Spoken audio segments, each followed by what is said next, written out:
Today I pay tribute to that guy who has let his hands get way too soft. You know, that guy who hasn't done any manual labor since the Clinton administration, so his hands have become soft as kitten fur?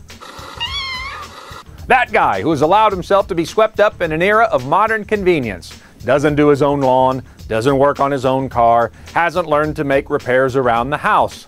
Real men have calluses, that guy. Mitts so rough, the other guy walks away bleeding from a handshake.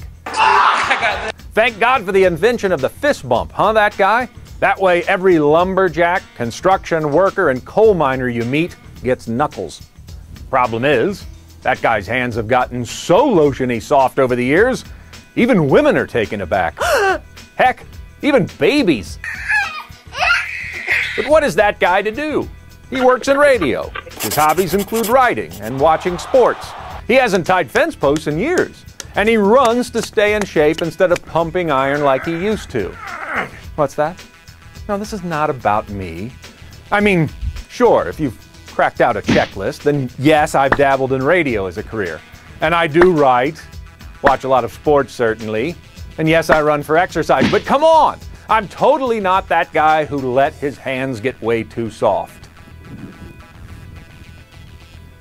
But if I were that guy, I'd want someone to buy me a shovel for Christmas this year, or maybe an axe.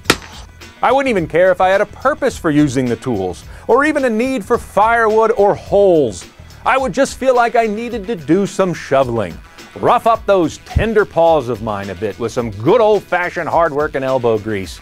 And once the holes were dug, well, then you gotta fill them back in. Cool Hand Luke saw it as a punishment. That guy needs to view his new shoveling demands as a hobby.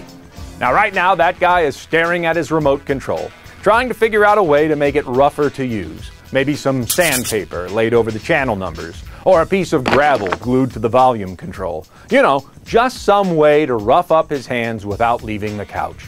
And he's saying to himself, I'd rather be that guy than has to go outside and work dude. Well, first of all, that guy, this segment isn't called Has to Go Outside and Work Dude. It's called That Guy. Secondly, I get it.